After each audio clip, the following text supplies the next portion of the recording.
Hello and welcome to the Awakened Feminine podcast. I'm your host, KaKi Lee, and if you haven't done so already, make sure you hit the subscribe button so you don't miss out on another episode.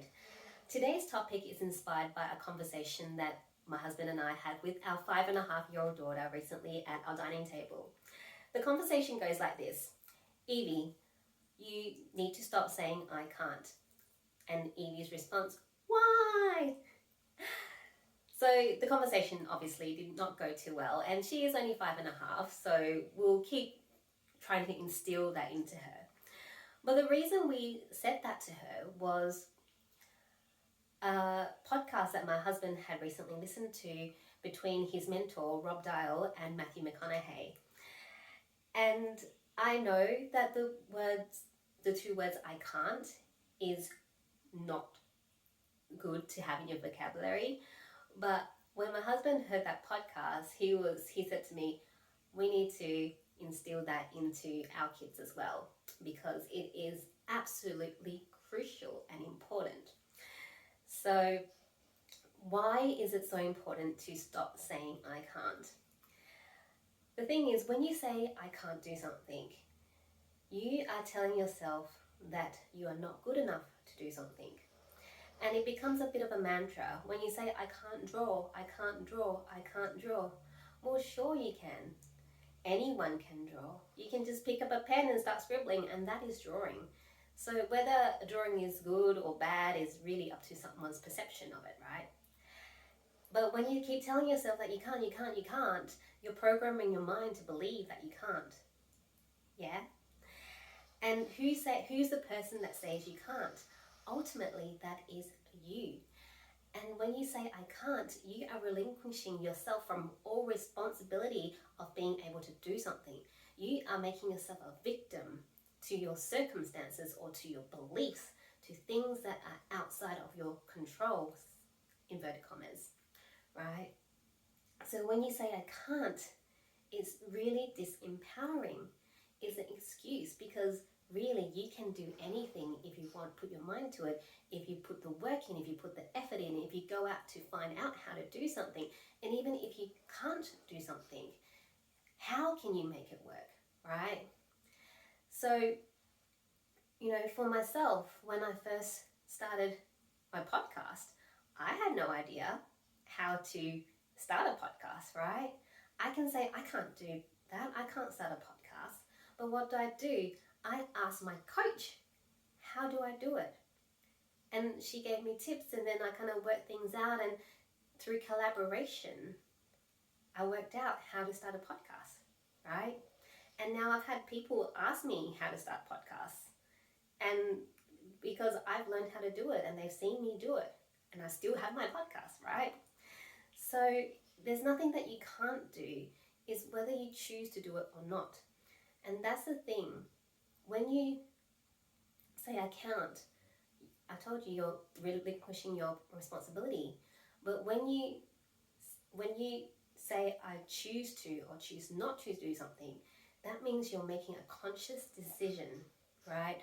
Whether you want to do something. Okay? I'm not a runner. I don't like running. It's just not my thing. But I chose to do that. I chose to not run, right? I can say I can't run, and that's why I don't run. Well, of course I can run. Geez, if I had a lion chasing me, I'll be running. I'll be running, right? I won't be saying I can't run, because I'll be sprinting, right? So there's nothing that you can't do. When someone asks you to do something, you say, oh, I can't.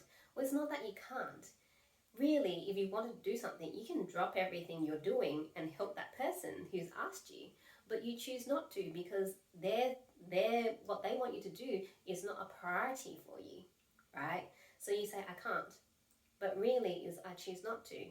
But you just tell them you can't to make up some poor-ass excuse, most likely, right?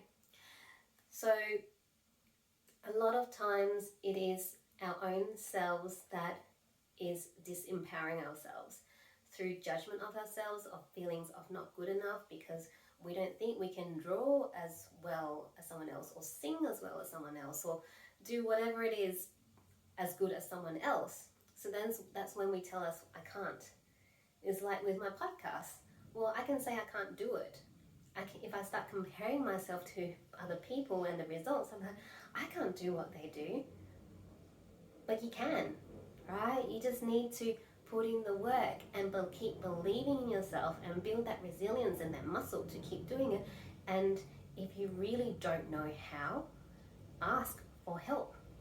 So next time you say I can't do something, like I can't lose weight, I can't swim, ask yourself this question instead. Because when you say I can't, it basically stops your brain from even thinking of solutions, right? So instead, ask yourself, how can I? How can I do something?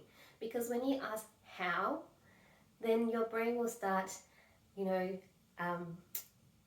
activating its creative solution juices and start giving you ideas. How can I do that?